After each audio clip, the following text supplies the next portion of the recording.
I warned you ahead of time this was rough. So this is going to be rough too, right before lunch. I'm going to try to power through. If you have questions, if I go too fast, stop me. But a lot of this is a review from previous years. We've also got the application forms presentation in here that might be of more interest to some of you folks. I might go slower in this. But anyway, if there's questions, make sure you stop me, because I really do want to try to get this done. So, all right, so we had a good discussion about this earlier, is that the award, we want to make sure it's conducted with the approved scope of work, ensure that it is successfully completed and prevent waste, fraud, and abuse in the conduct of the board. So waste, fraud, and abuse, I'm going to have that slight conversation about that here. Somewhat negative, but it's always good to understand what we're talking about, right? So waste is defined as a thoughtless or careless expenditure, mismanagement, or abuse of resources to the detriment or potential detriment of the grantor or citizens of the state of Missouri or citizens of the United States. Waste also includes incurring unnecessary costs resulting from inefficient or ineffective practices, systems, or controls. Fraud is defined as wrongful or criminal deception intended to result in financial or personal gain. Fraud includes false representation of fact, making false statements, and by concealment of information. Abuse is defined as the excessive or improper use of a resource or to the use of the resource in a manner contrary to its natural legal rules for its use. Abuse can occur in financial or non-financial settings. Each subrecipient must expend an account for the CBG award in accordance with the state laws and procedures for expending and accounting for the state's own funds. And that basically means that you can't have different rules for federal money as you have for other money that you get, right? Your system, your financial system, financial management system, goes back to what we talked about. It's got to be sufficient in the standpoint of collecting data, recording documents, recording, and being able to do reports. And also track specific terms and conditions. We have to be able to trace the funds to the level of expenditures to make sure that the funds have been used for the grant and under the terms of the grant. And so this goes back to that we really can't see any type of pooling of resources or pooling of expenditures where it's very difficult to go in and point and say, here's this cost for this grant. The system should be a double entry fund accounting system, provides identification in its accounts for the federal awards received, accurate, current, and complete disclosure of financial results for each award, and adequately identifies the source and application of funds. This goes kind of back to the matching principle in accounting, where you've got to match your revenue and your expense. You've got to be able to see that. In a fund accounting system, you have a separate fund for each, in this case, grant. So if you have 4 grants, you're going to have a fund probably for each grant. You're going to have revenue, you're going to have expense, and you're going to be able to see each of those transactions. And to affect control and accountability for all funds, compare the expenditures with the budget for each grant. You have to have written procedures for RFS and written procedures for determining the allowability of costs in accordance with cost estimates. So in cases where you've got folks who don't have good policies, our policies are really good for taking and, I won't say plagiarizing, but the shoe fits where, right? But those are set really close to the circulars, and so if they don't have written policies, it wouldn't be out of the realm of possibility to just take those, change the names, and make sure that your controls fit what those are required to do. And again, the federal regulations are just meant to make sure that the amount of money that you get is spent specifically on the award that you got or in the multiple awards that you got. Internal controls, I have to give this, those are, just how you operate every day. You have to provide reasonable assurance that you can manage the award in compliance with the regulations. Going back to some of the subjects that's been talked before, no person should have complete control over every phase of the financial transaction. Where feasible, monthly bank reconciliations should be reviewed by someone who's not responsible for handling the cash or issuing the checks. The person issuing the checks or grant expenditures should not also handle the payroll preparation or issuance of paychecks. And the procedures should ensure for timely expenditures of funds. So basically, this is a segregation of duties talk to make sure that you don't have the same person dealing with multiple parts of the transaction.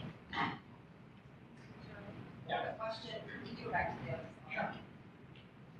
So we have 180 people, and we have a volunteer mayor and a city clerk, and she's the one that would be writing the checks, and she would also be handling the payrolls. So how would that work? Well, then what you do is you put a mitigating control in place. And that mitigating control might be that a third person looks at the transaction and signs off. And so what we tend to get, and you all have seen this in the last couple of years, is like if you have a finding on your audit that says you have a segregation of duty problem, and then the response is we don't have enough money to hire another person, we generally bounce back and say, we don't need you to hire another person, we need someone in authority to review that transaction and sign off on it so that we know that someone has put another set of eyes on it. And so there's no cost involved other than that other person's time. So she usually prints all the checks, and then the mayor signs them. So, I would have a third person, maybe, do you have a council or do you have a? Do have counsel. Okay, so I would have a council member look at the transaction. They don't have to look at the check, but they should look at the transaction and say, yeah, this looks good. I know a good friend of mine is the CFO at the Missouri History Museum, and they sort of have the same situation. She's the CFO, they've got accountants, and they do all the transactions. And they actually bring the board, the person on the board who's in charge of the finances goes in and once a month approves the transactions, looks through them and stuff. And so that is sort of mitigating control. But you're talking about a really high volume operation there, and even though they don't have the staffing, they've still got that control in place. So we have another grant we're doing, and right now the engineering firm that's overseeing that is the one that actually approves all the expenses, then tells the city to go ahead and pay them. Would that qualify? Possibly, you'd have to look at the firm and make sure that the same person who is approving the payments is not the person who's initiating the payments, right? So, and in that case, you might ask that they have a third person look at it and sign off that it's a good transaction. So there's really easy fixes that cost no money. And so I guess that's kind of my message is that, as we're looking and, there's been a lot of talk about waste, fraud, and abuse, and we really need to make sure that we know what each of that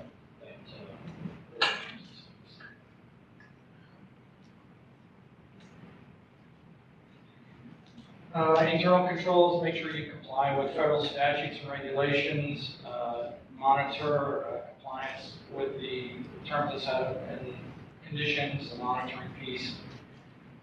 Take prompt action when instances of non-compliance are identified, and then take reasonable measures to safeguard personally identifiable information. So that's another piece that is very important to pick up on the internal control structure, is that there's an expectation not only that you have something in place to catch issues that might occur, but then you also have consequences and follow through with those consequences for bad acts. You can't be in a situation where, I was just listening to a podcast recently with a guy, and his daughter-in-law was the accountant, and everybody knew she was taking money out of the till, and nobody did anything about it because she was a daughter-in-law, right? So not only do you have to have controls to catch it, which they did, but then there has to be consequences expenses, and you have to follow through with those. Applicable credits, we talked about that. These are situations where you have purchased something for a grant out of the grant funds. It ended up not being needed or the wrong thing, and you got a refund from the organization, and that refund needs to come back to the grant, not to general revenue. And that's one of the things that's driven these rules coming up, is because they've had grants from folks bought a truckload extra of lumber and then took it back and put it in the general revenue, and then the grant was out, hundreds of thousands of dollars. So you got to make sure that we have a way. And also, what's important about this also is that what you're going to see with our internal auditors when they come, they're going to be looking at and asking for the general ledgers, your general revenue ledger, and also in the case of some of your engineering firms, they're going to be looking at your engineering firm's ledger. And they have already signed, when they sign an agreement to do a federal award, they have my reference sign an agreement that they agree to provide those if they're asked. And so what we're looking for, of course, and it's interesting because we found some this year where these are costs that really belong to the grant, were actually credited back to general revenue.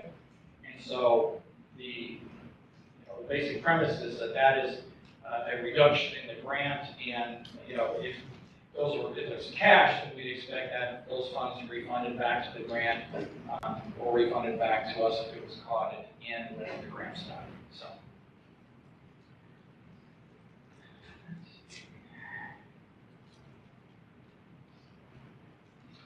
This also includes situations where a invoice has been netted, where you've got an invoice but you had a credit, and then the subtraction for the credit is caught on the invoice. That is also an applicable credit.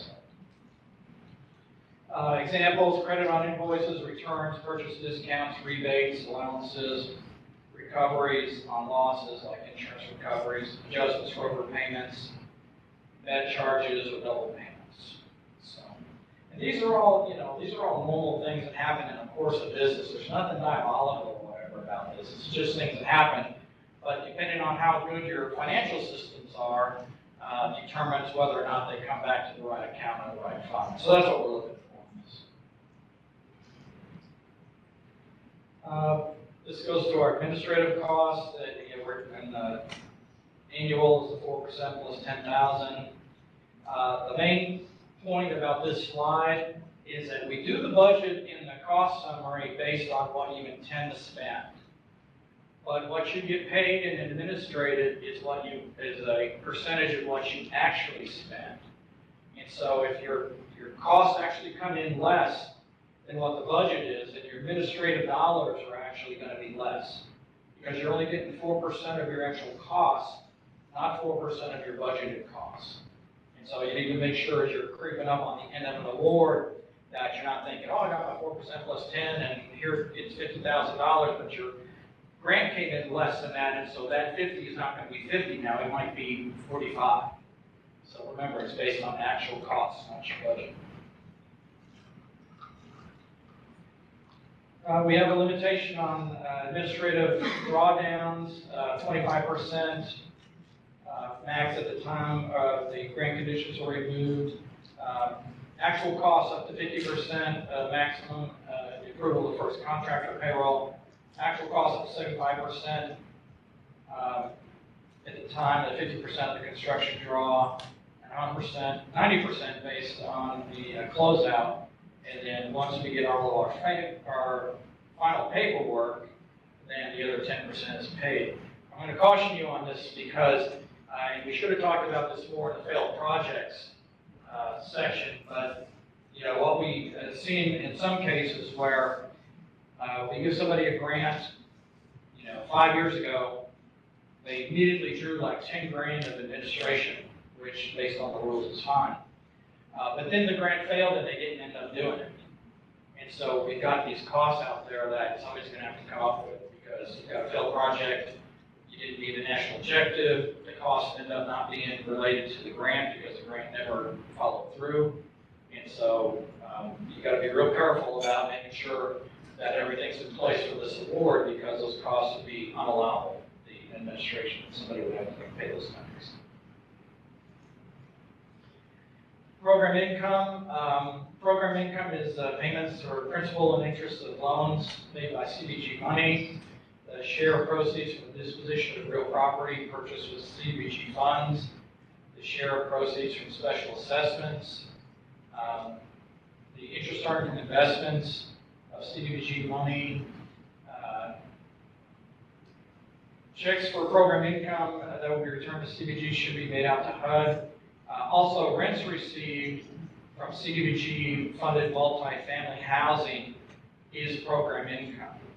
And that's something we haven't run into until this past year, but it's important to know because there's a feeling like with developers that, oh my gosh, I'm gonna make all this money, but like actually all the extra money is program income. And so it's gotta be poured back into the project, poured into a national objective, or it's gotta come back to So I got to be careful with that. That was something that was new that came up, and we're all learning about that as it happens. So. This is the next thing that's a big trap, and that is the subrecipient determination. And this is because I'm kind of prompting you guys of what you would expect to see if you got a visit from an auditor. And I only know this because I used to be one of these auditors. So I used to be the guy that walked in and said, "Let me see your books." One of the first things that they require whenever that they check when they come in is to determine if you have properly classified folks that you have paid money to, whether they are a subrecipient or they are a contractor. And they're going to fall into one of those two categories. There's no third category or no category. And so, to summarize what I'm about to tell you in a nutshell, there's a bunch of slides, so I'm just going to summarize. And that is that a subrecipient is someone who basically you give an award to. You're not going to have, it's not going to go through a procurement process of 3 bids. You do it because they have a certain level of expertise that they provide, and you can't get out in the market, and what ends up happening is part of the programmatic effort gets shifted to that entity, okay? And the main thing about a subrecipient is that the payment for them is always revenue equals expense, meaning there's no profit, okay? For you, what that means is that it means risk assessment and monitoring. And so think about this, is if you have someone who, the auditor comes in 3 years after the award is done and looks at the transaction and said, well, this is a subrecipient, let me see a risk assessment. And then says, let me see how many times you monitored that person, okay? And then if you say, well, I didn't risk assess, I didn't monitor, then they say, okay, well, then write me a check, right? Because those costs, granted, the costs you pay to that person are going to be deemed unallowable, and you're going to have to pay those back. The important thing with the federal money is that when you go through the list of what makes a sub-award, if they are a sub-award, if you get to the point where you say, okay, yes, yes, yes, then the analysis is done. And what you're going to see with the contractor definition is that there's some characteristics that maybe could be on both. And you could say, well, that kind of could be what this contractor does. But if you've already gotten to the point where they could be deemed a sub-award, subcontractor, then you don't keep going until you can make them a contractor, okay? And so, when you have a sub-recipient or sub-award, so you've got risk assessment, monitoring, no profit, okay?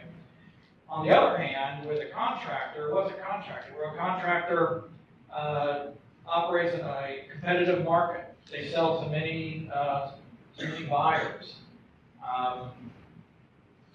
With a contractor, then you have procurement. So you got 3 bids or sealed bids or whatever. But with a contractor, they can make profit. They can't make excessive profit. They can make a normal profit for the market based on where they're at in stuff like that.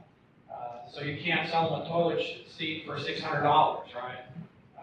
It's got to be where their profit is at a normal level. So that's the determination. It's like, is it a sub-award? Is it a subcontractor? I do the risk assessment, I do the monitoring, they don't make any profit. Or is it a contractor and I do 3 bids and they can make profit? And you have to look at, all of your transactions. Some of them are very easy. Walmart, contractor. Lowe's, contractor. You can look at professional services. Did you bring a professional services? Did you bring somebody on because of their expertise? Because they're the only ones that can do that work. Subcontractor. Where's my risk assessment? Where's my monitoring? Well, you have some that, so let's go through an engineer. Do they operate in a competitive market? Do they sell to many vendors? Can anybody go up to, let me give you an example. If I'm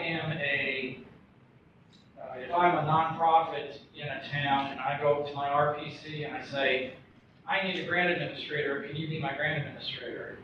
What's your answer? Probably not. Because you don't pay dues, okay?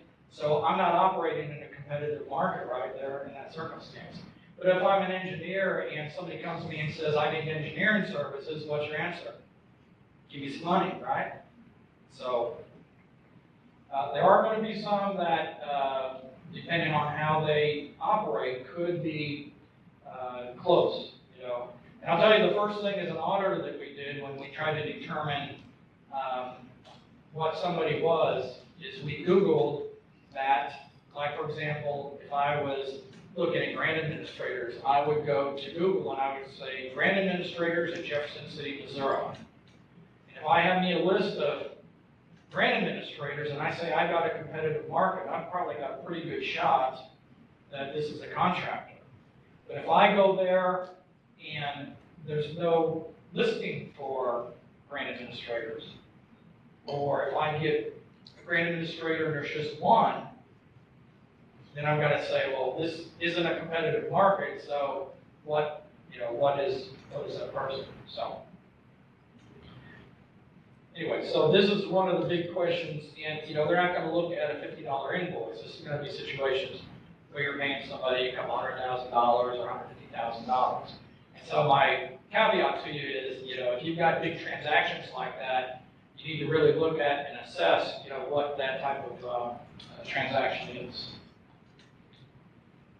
Let's see here.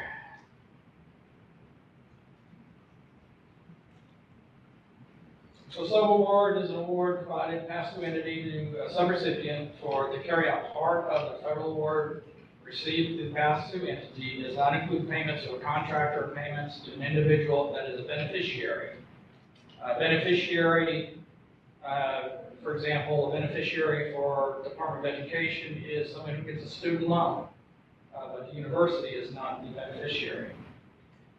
Sub-award may be provided to any legal form of agreement, and the important part of this is that some of the folks who've gotten caught in the past have said, well, this isn't a sub-award because the title of the agreement is contract. And so what they did is they put in the agreement, or in the rules, it said, it doesn't matter what you call it, if it has these characteristics, then it's going to be a contract, or if it has these characteristics, it's going to be a sub-award. So, a contract means for the purpose of federal assistance, a legal instrument which the recipient or subrecipient purchases property or services to carry out the project or program under the federal award. So that could be a contract, or that could be a sub-award, right? A contractor is an entity that receives a contract as defined under 2 CFR 200. For-profit organization is defined as one who distributes any profit reinvested to the business as profit or dividends to its employees or shareholders. And that's another thing that they'll look at too, is like, is this a for-profit entity or is it a nonprofit entity? So subrecipients, the characteristics that we look at is who determines who's eligible to receive the assistance. Do you have your performance measured in relation to the objectives of the federal award? Do you have programmatic decision-making? This is kind of a iffy one because if you get federal money, you're responsible to adhere to the federal requirements, whether you're a contractor or subaward. So, if you have a subaward, then you've got to risk assess. If they've got findings, you've got to have management decision. You have subrecipient monitoring again, and no profit. Contractors. So here's the characteristics of a contractor: provides good services in a normal business operations. They provide similar goods and services to many different purchasers. They operate in a competitive environment. They provide goods and services that are ancillary to the operation of the federal program. And in general are not subject to the compliance regulations like a subrecipient would be. So, anyway, at the end of the day, it's a management decision to determine what these folks are, but you've got to be right. And so you've got to look at those characteristics and figure out, because again, 3 years after the grant's ended, you're going to have an auditor walk in and pull that transaction, and based on what it looks like on the face, it's going to determine whether those funds were properly spent or not. So, contractors deemed to be a procurement transaction are subject to micro purchase, competitive bids, sealed bids, and they can make a reasonable profit. This is the discussion about you have to use management judgment when you're deciding that, but trust me on this, that if you go through the list, you start with subrecipient, and you say, this looks like a subrecipient, they're a subrecipient, okay? Because that's exactly what the auditors are going to do.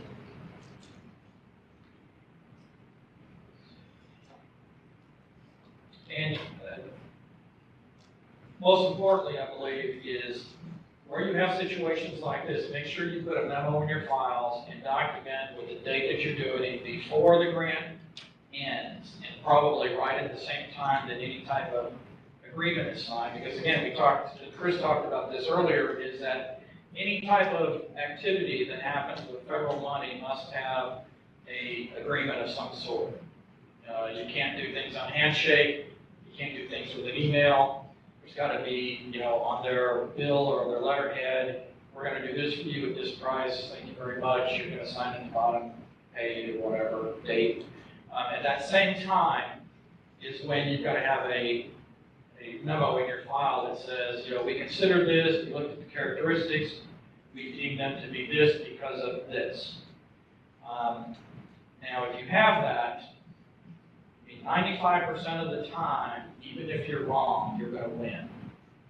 Because they can just, as long as you didn't take something that was blatantly not correct, like if you said, well, they don't operate in a competitive environment, but they're like Lowe's or Walmart.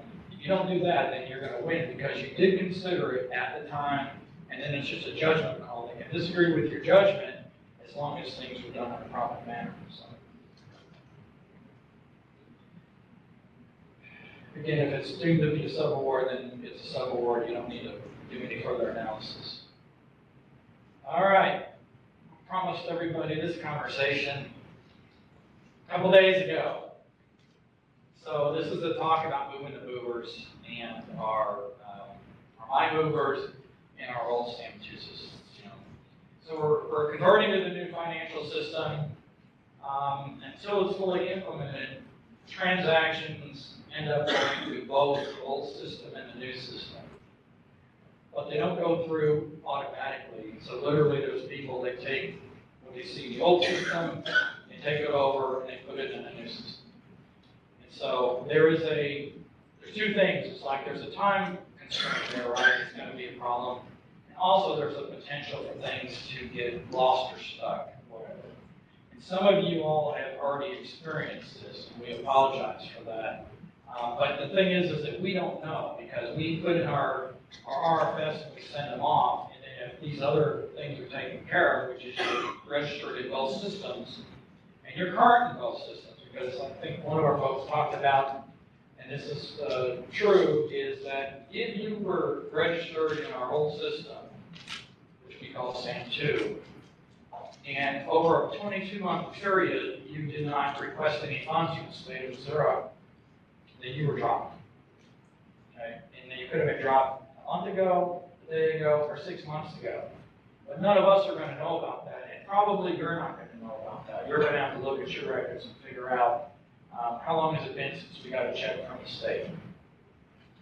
If you were dropped from that system, you're going to have to get re-registered in that system. And yes, that means registered in the old system and registered in the new system.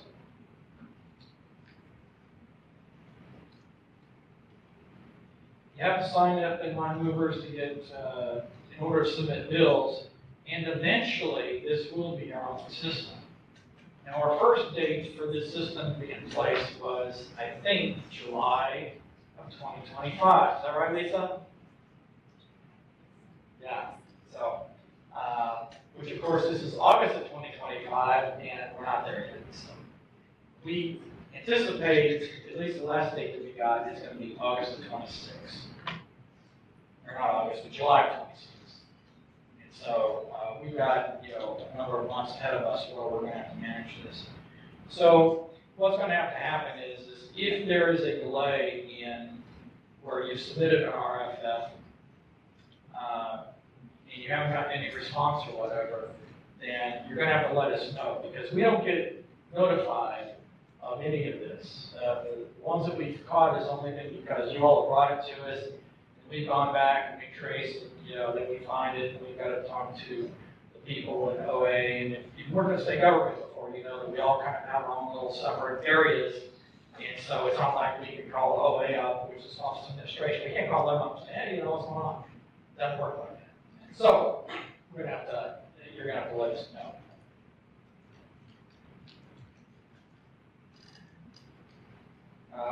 And again, if you were dropped in SAM2, once you've been restored, they'll process the card. So the current issues in processing RFFs, no registration of SAM2. SAM2 registration expired by activity in 22 months.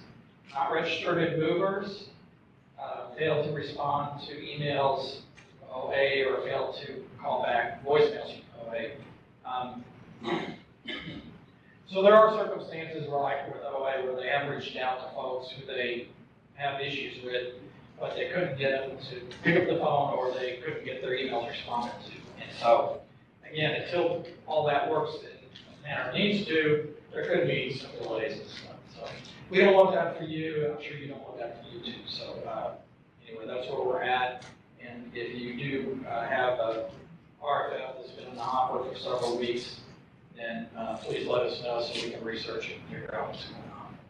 But we expect this might go on for as long until maybe next July. All right, back to normal stuff here. So we won't process payments for RFFs until we have an executed agreement in the files, and until we've conducted the risk assessment. So this is one of the reasons why it's important to get that risk assessment knocked out, because the trigger for us in a bad situation is where we would have a finding is if we paid an RFF before the risk assessments started. So that's why our folks are generally with the new grantee meeting, is to make sure that that gets started, so that if you submit RFFs to be paid, then we can pay you. So make sure that you have your SFMO1 in, and the folks who are authorized to sign are the ones that submit the RFFs. Because we had a couple situations recently where we got RFFs and the people on it were not the ones that were the actual signers. So we do check for that. You have to send in the ACH form to get set up in the system. And so it's encouraged that you do that early. Make sure you set it up in a non-interest bearing account, in a separate account that has a CDBG label on it. And all of this will help speed payments up. Remember that if you do make interest on deposits from CDBG funds, then that interest is program income. So we need to figure that out, and hopefully figure that out before closeout, because that will delay the closeout agreement.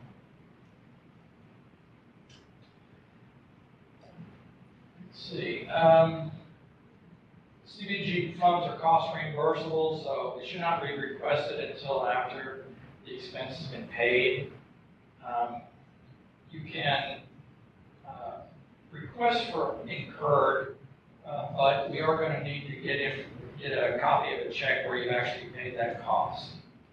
So remember, you have to have 2 authorized signatures, and in normal circumstances, there's like a 5-day delay because of it going through. Because actually what happens is, once you do the RFF, and we request the money from HUD, once the money comes from HUD, then we pay your RFF. So we've got that cycle that takes a little bit of time.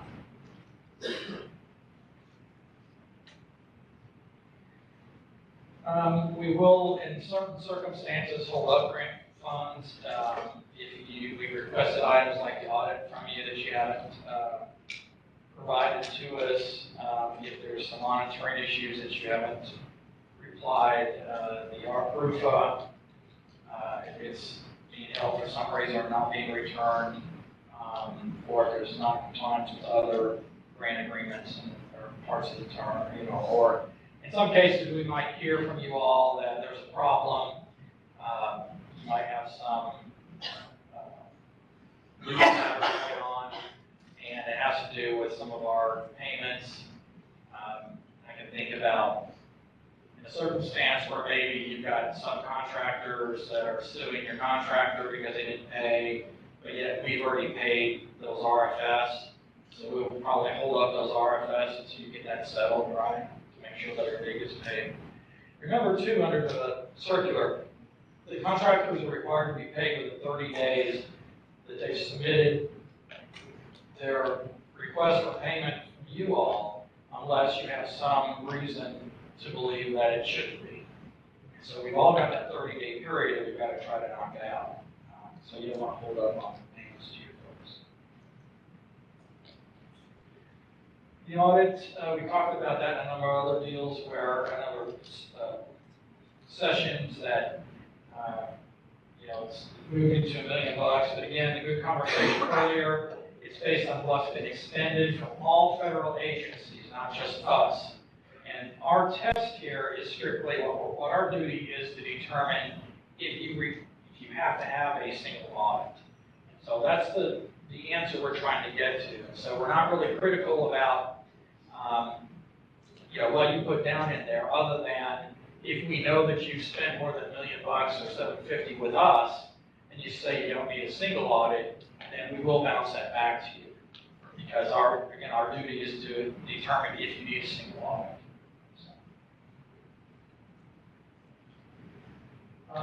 Again, timely expenditure of grant funds, we have to make sure that we're getting those funds out and spent.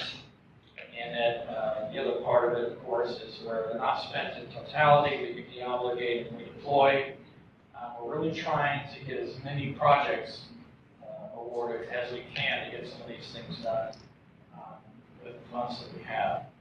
And there was a time where we were backed up, several tens of millions of dollars, and we had gotten those out on the street. I talked earlier, yesterday, I think, maybe, that at one point in 21, 22, that we were rated as a state number 44 out of 50. And now in the last one that we got, we're rated number 8 out of 50. So we've done a good job of getting those funds out on the street and getting them where they need to go. But we need your help too. If you're up and you've got an award that you've had, it doesn't look like you're going to get it spent out here real quick, then time to have a conversation is now to see what we can do, because we've got annual funds that we can move around a little bit and try to get the funds that are going to expire, get them out on the street, and then use newer funds. This is a listing of when these grants will end, when they begin and when they end, and so you might look and see that our 19, we spent out 18, good job, Lisa. Lisa, again, I think those expired at the end of this month, August 31, and we just got rid of, finished spending out 18. And so we're glad about that.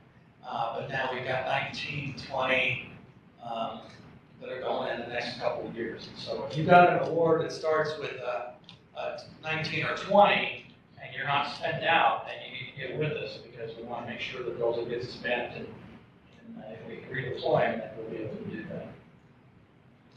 Record retention, again, under the circular, it's 3 years after the grant has ended.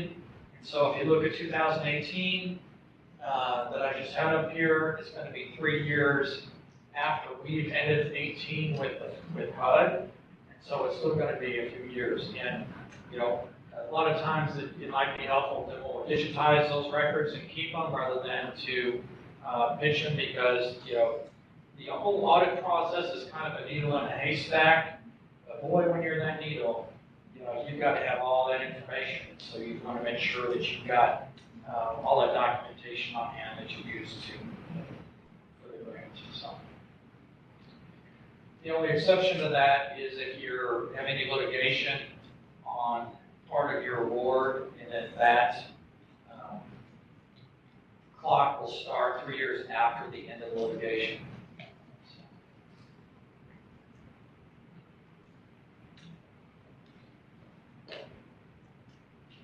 Access to records, you know, we've got our internal audit folks that are coming out. Some of you got visited. Somebody gets visited actually every quarter. And they're looking at different things every time. But make sure, please, that you provide access to the records that they're looking for.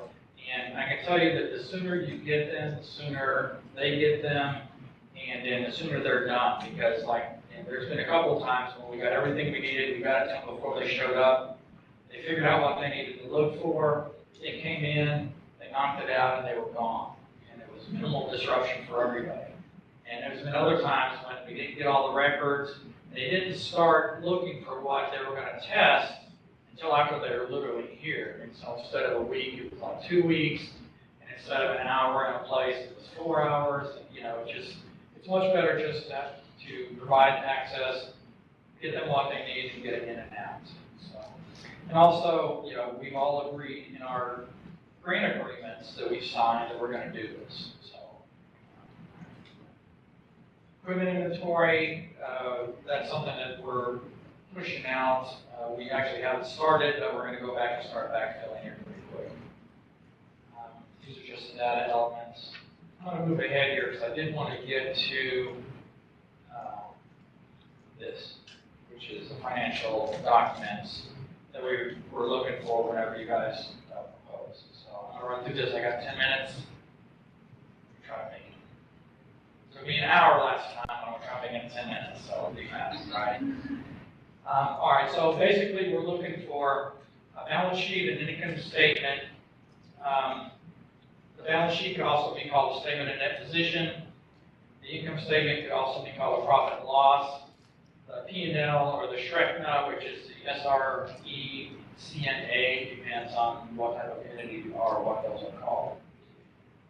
The balance sheet we use for excess cash calculation. We're only looking for unrestricted, and we're not looking at your restricted numbers. So, all right, so up here, we're looking at the general fund, and so the cash on this case, we're going to be looking at 622, 695. If you don't have it separated, if your auditors did not separate your restricted and your unrestricted, then we're going to use the total number, and that doesn't help you because that shows a larger cash generally than what you really are going to have unrestricted, and that's going to mean that you're going to have to explain away a lot more. So, on the income statement, we're looking at the expenses, and our interest is, remember that we're giving you 6 months of operational expenses, 6 months of salary, wages, travel, all that stuff. It is cash to keep on hand to determine whether or not you've got enough cash to do the award. And so in this case, their expenses were $4.7 million 4.074 million, and then we will take that and we'll divide it by, we give everybody 6 months. So we take your annual amount, divide it by divide it by half, and then that's the number we subtract to say, here's how much you should have in cash. So in this case, they have GR of, or unrestricted cash of 3,717,000. They had expenses for the year of 2,064,000, which means we're going to give them $1,032,000 to have in cash. Their budget for their award was $750,000. So they have cash; they could have paid for that themselves, right? Which means they had excess cash of $1,009,000. And so what we do then, and this is very important because we're not looking for like, a big explanation here. What we're looking for is have you designated some of this excess cash so that actually you don't have excess cash? And so what we want to see really is just a list, like in this case, it says vehicles, we're going to purchase new city vehicles of $1,600,000, and we started a new department, and it's going to cost us $500,000 to do the new department. None of that is in the budget or in the balance sheet. It's not in the income statement, so we can't see that, right? So actually, when you take those into account, you're actually underwater, and you don't have the cash to do that project. And that's what we're trying to see here. Let's see here. In this case, they were just going to process, it's the same scenario, but they're only going to purchase the new city vehicles. In this case, they actually had excess cash. They could have funded the award and still had $330,000 plus their 6 months of operating cash on hand. And so we're going to say, well, it kind of looks like you have enough money to do this yourself, and we probably need to focus these funds on a municipality that doesn't have this type of funding, right? Now, let me just say that we haven't run into hardly any of these, where people actually have money to do stuff. But what I'm explaining it to you is so that if you do have a situation where you have cash, this is all we're looking for, is when you're going to spend that for so that you actually don't have that extra cash. And that's what we're going to document in our file. So if somebody says, like, these people have $10 million, why did you give them another $1 million? Well, here's why, because that $10 million is actually, no million, because they've got it all designated. Joe, if you guys, do you find that in an application process, is that something that is discussed during the cure period where we didn't document these expenses, this is where that money is going, or is that? Yeah, that spreadsheet that I send, which I started this year, so last year at this time I would not have said this, but I started sending them this year, has a place, I think I've got a copy here. No, sorry, I have a copy. Anyway, the spreadsheet, I will show that calculation. It'll have balance sheet, year-to-date expense, 6 months cash, project, excess cash. Please explain. It's really just a line under each one saying we're going to spend $500,000 a year, $100,000 a year, $100,000 a year, so that we can see that by the time we get there, you really can't afford to pay that to do that project. Okay, the PERMAX is the cost summary. We talked about this. We want to make sure that the engineering reports, whatever they are, match the cost summary and they match the line in the application for the request of funds that you're doing for CDBG. So, let's see here. So there's your construction costs of $1,001,000. That's your cost summary, shows $1,093,000. So that's literally, this is the analysis we do, is we look at the one, look at the other, we just want them to match. If they match, then we go forward.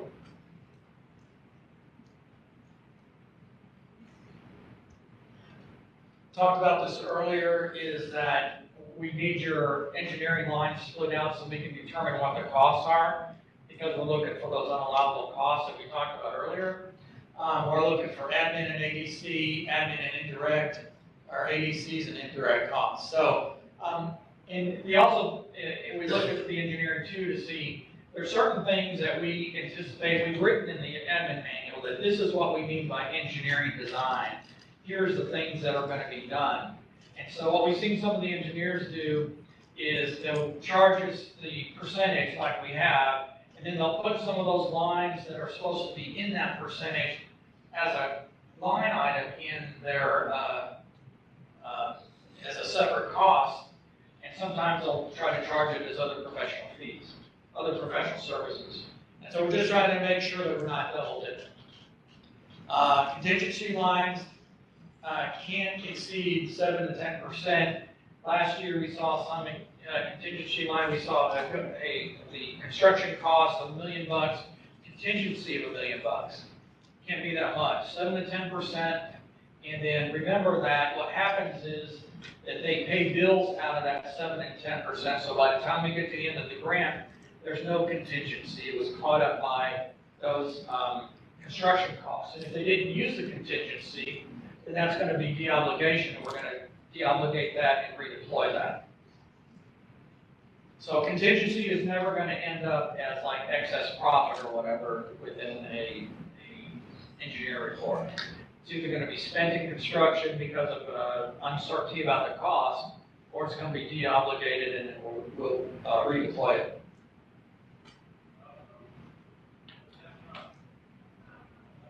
Single audit review. Remember that the single audit is a compliance audit, which means that it's either yes or no. There's no materiality in a compliance audit. And so if it's non-compliant, then it's not compliant. We look for the type of report, whether it's modified or unmodified. Unmodified is good, modified is not.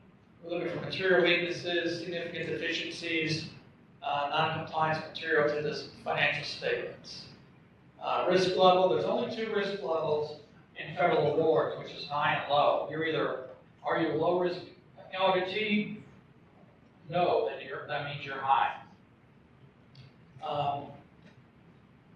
The letter might state the letter will state that the city is not low risk, which means it's a high risk.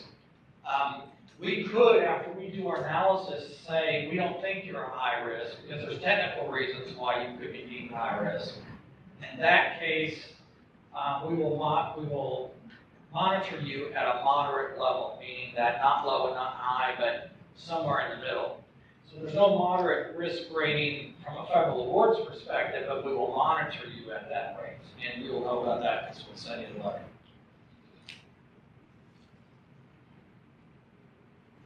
These are the technical reasons for a high risk late audit, more than 9 months after the year end. Audit is conducted less than annually. You have to have 2 consecutive years without a significant deficiency or finding. And if you haven't met that criteria, then you're going to be high risk. And so that's a technical reason that we don't necessarily hold against you, but it could keep you from getting to low risk. Let me just go back. And again, if their auditor or your auditor deems you to be not low risk, we can't make you low risk because they're contemporaneously saying you're not a low risk auditee, so we can't deem you to be that. This is the page in the single audit that we look at, and it tells us those answers. And so, as you can see here, it's unmodified. Is the auditee a low risk auditee? No. So then they're going to be high risk. So, cooperation. Okay, so this part is, this is part of the risk assessment that you guys normally don't see too much, but this is something that's good for you to know about, is that we take whatever performance that we've had in the past with the grantee and with the RPCs, and we have that in our record so that we can assess the cooperation level. And this is the things that we look at is, have you done awards with CDBG? Were they successful? Did you cooperate with monitoring? Provide documents when requested? Did you submit a report timely? Were your RFS submitted timely? Did they have proper documentation? Did they follow the budget? And did you have the closeouts timely? Now, this is part of that process. It's going to go for standing alone, RPC, and grant administrations. here starting at the beginning of the year. So we'll have a separate score that will go into our subrecipient or our grantees as they come on board. So before, if you had an RPC or a grant administrator, it would always improve your score, it would lower the risk.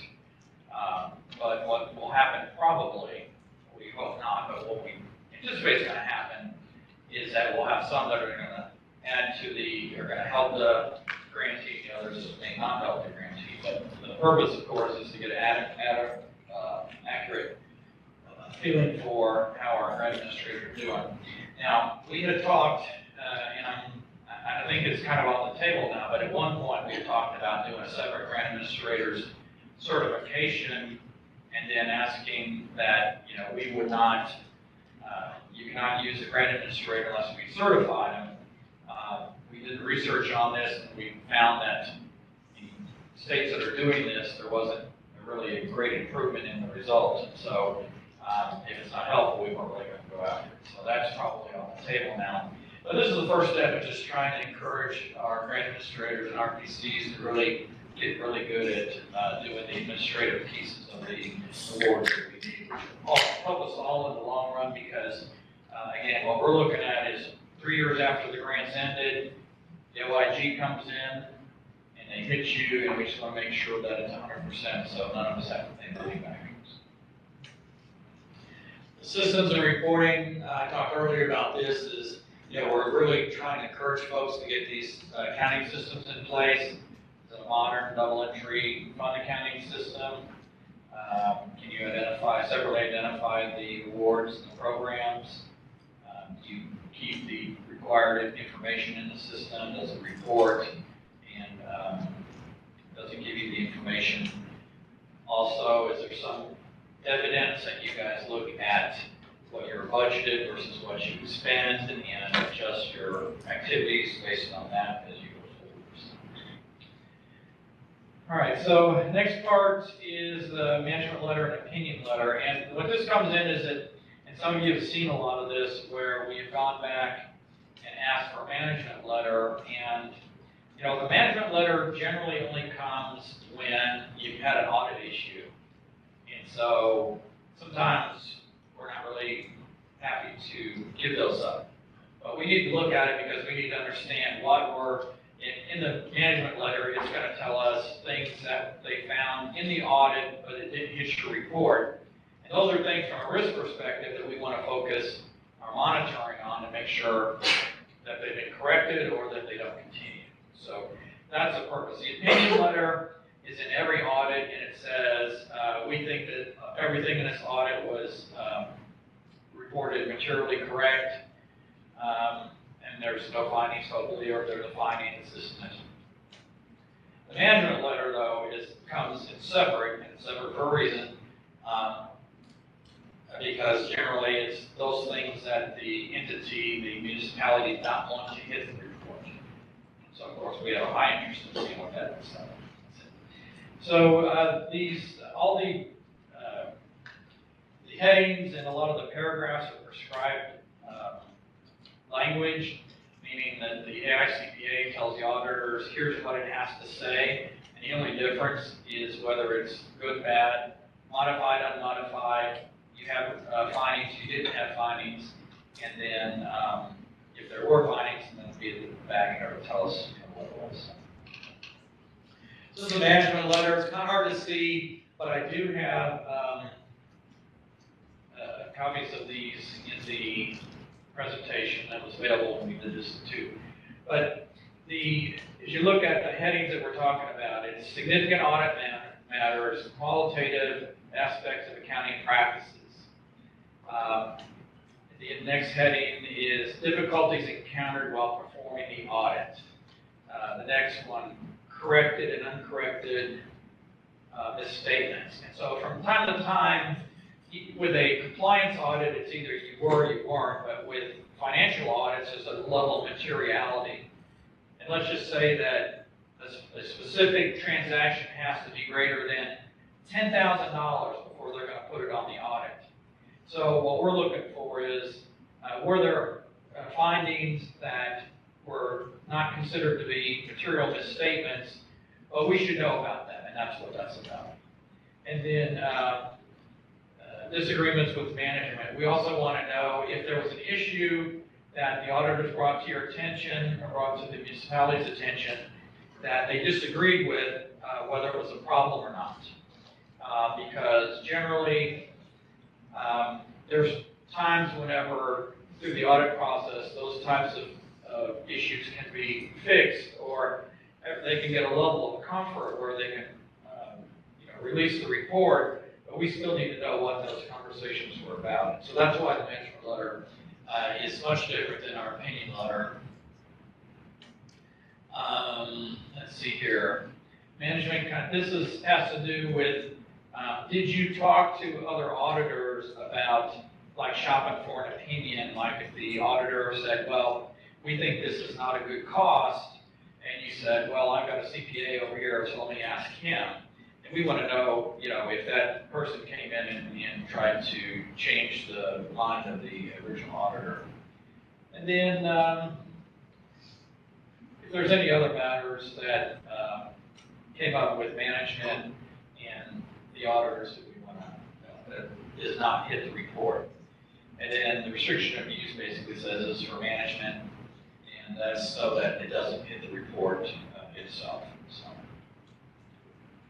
Also, that's going to be a separate report generally. That's not going to be, you have the auditors report, the audit, and then that's going to be a separate report that you get or a letter. So anyway, we're looking for difficulties performing the audit, disagreements with management, uncorrected misstatements, any other matters or audit issues that came up. That's what the purpose of that is. So, the opinion, on the other hand, everybody gets an opinion letter, and it basically says it was modified, meaning that there was a problem, or it was unmodified, and it's fine. So it also tells us what your findings are. And again, you can identify this by the headings. It has the basis of opinion, the opinion, emphasis of matter. We see this a lot in the municipalities because they do it based on the tax revenue basis of accounting as opposed to GAAP. We don't ding you for that, so you might have a modified opinion because of that, but we understand that that's just the way that you do it, your books, and so that's not a big deal to us because we can, what we're looking for is not going to be involved in that. So, and then it lays out the responsibilities. Those are all prescribed, and those are the same on every audit. The important part of this last couple of things is to identify when we say, like, we're getting ready to look through your 25 annual competitive applications and the financial statements that you've uploaded. And so it's probable in some cases, like if we see your audit and it had a finding, then we're going to say we need to see the management letter. And it's possible they didn't provide one for you. If that's the case, then you need to tell us. But if you do get a management letter, then we need to see it. Anyway, how you can identify these are in the headings, because one's going to say disagreements with management, the others are going to say basis for opinion, and others. This one has to do with the other matters. And again, this can come up with any other type of issue that came up that's not necessarily related to the financial part of the audit, but may be related to how it was conducted. Internal controls, we're looking at the internal control report, which is part of the audit. It's usually towards the back. We're looking for deficiencies and non-compliance. And again, what our duty to the feds is to make sure that the funds were spent appropriately. So all we're doing is doing our due diligence to make sure that if there's an area that needs to be focused on in our monitoring, that we can identify it. So in this one, it says, we're looking for this line. Given these limitations in our audit, we did not identify any deficiencies in internal control that we consider to be material weakness. That material weakness could be there. We didn't detect it. That's prescribed. But that's the line that we're looking for in that in the internal control thing. We're looking to see that they did not find any. In the other part of it where it says, talks about compliance, the results of our tests disclose no instances of non-compliance or other matters required to be reported. So, you know, in as much as we get this big report, we really just turn to those pages and look for those 2 lines, and if we see them, then we'll go with it. So, and if you want to look at audit reports like I do, you know, then take a gander and look for those lines. You know, it'll be interesting to see what I find. Compliance report, operated, we're looking for where it says the operated for the grant in a compliant manner. Again, materiality and compliance is 0, so either you're complying or you're not. There's no middle ground and stuff to it. So in this particular letter, and again, these are parts of the audit in itself. This one says, in all material respects, the type of compliance requested referred to above could have direct and material effect on the audit. They found no issues. So we generally won't go past that. We just want to see the deadline is in there. Checking the caps, we talked about this earlier. Oh, okay. This is not a good representation because I did have the spreadsheet here that's not showing up, and I apologize about that. But you will get those as we go forward. That report, so on the top part of it is going to be the cost summary that you can't see, and then on the side, if I can pull this. On the side over here is the cap calculation, and underneath here is going to be if you have excess cash. So it's a very handy little sheet. It's got formulas that drive all those calculations that are sitting in other sheets behind it. So stay away from those back sheets if you would, because that really determines what the answer is for us. We need the whole audit. One of the things from an audit, as an auditor, there's things that have to be in the audit. And one of the things that has to be in the audit is the index and the page count. And what we do when we pull up the audit is we look and it says it has X number of pages. So we go to the back immediately and look that we have all the pages. If we don't, that tends to be a red flag from an audit perspective. If, you know, it's a 50-page report, we got 3 pages. So please make sure that we get the whole audit, because if we don't, we're going to come back and ask for it. And we're going to look, if it's a single audit, we'll go on the harvester side and pull it too. So, but it's easier if you just give it to us. So the other thing is, don't just give us a summary. When you go into the clearinghouse, you have the summary and the audit. Summary is basically what your auditor gives them. It says, here's who we are, here's who they are, and here's when we uploaded the audit. And so it's not useful for the things that we're doing, and we don't usually collect them. Draft audit, if you send us an audit that says draft on it like that, we're going to want the actual final copy, because a lot of times the draft audit you send, that you know you have things that have to be corrected or explained, and then sometimes there's a material difference between the draft audit and the final audit. Now, in good situations, the draft audit's really bad, and you get the regular audit, then it's actually pretty good, because you've cleared up some things. But we can't accept the draft. We need to have the final. And we need a current audit. One of the things that we're struggling with is that, like in this case for last year, we got one that was 5 years old, and we're supposed to do them every 2 years, I think, in most cases. And the problem is twofold: is, you know, your financial condition could be a lot different now than it was in 2020, bad or good, not sure which. But then we also look at, is there a controls issue? Because we don't know, you know, if it's been 5 years, we don't know, you know, if that's because the control structure has deteriorated and you don't have any way to get your financials out the door. You know, rely on your, let's just say you've got Excel spreadsheets, right? So anyway, we need those as current as possible. If you don't have a financial audit from a regular auditor, there's a form that you're supposed to send in, or municipality is supposed to send in to the state auditor every year, and we do use those in those cases. But we do like to have regular audits where we can. Because again, it's an issue of, and I'm concerned that at some point the feds are going to say to us, if they can't prove that they have the capacity to run a grant, then you should not award the funds to them. So, we're not there yet, but as you can see how they're stepping all these different controls in place where it can get to the point. All pages of the audit, we just talked about that. This is required.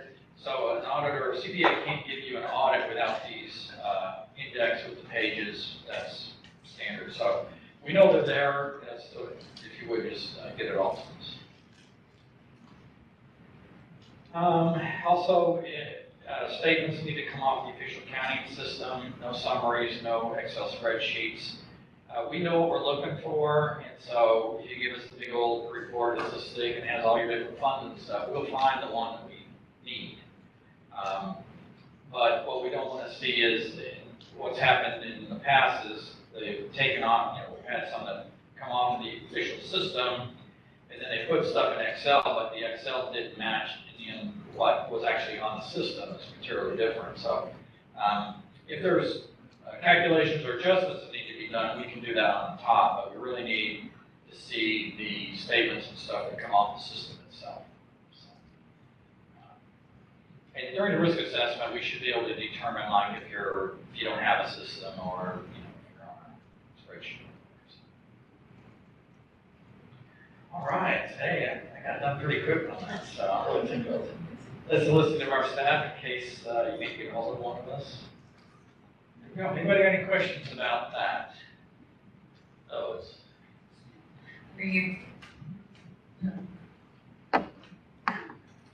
Just in general on financials, why would an auditor tell a city to not reconcile for their new fiscal year while they're conducting an audit on their prior fiscal year? Why would they not? Yeah, I have a city permit. Yeah, so there's a concern then that there's some issues with cutoff. And so there's certain procedures you have to do between years to make sure that transactions from one year are counted in the right year. And so they would want to wait until they determine what the proper cutoff was. But as long as they go back and reconcile, Yes. and I have those for my records. Right. Okay, that's been my concern, like, I Yeah, don't have this. yeah. I mean, there's regular reasons why that would happen related to cutoff and stuff, but also it could be like they don't want anybody touching the books until they see you've got something they're looking at. Okay, thank you. You stated that you would like to see audits every 2 years. Is that going to be a requirement moving forward? So we really can't or won't require anything more than a authoritative regulator would require.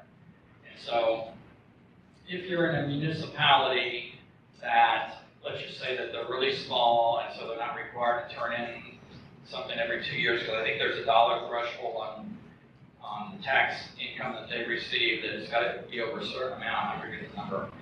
We won't require anything more from them than what is required regulation-wise. The consequences is going to be, at this point, would be more monitoring. Okay, but there could come a time in the future where we would require that entity to be a subaward of some bigger entity that would have those policies and those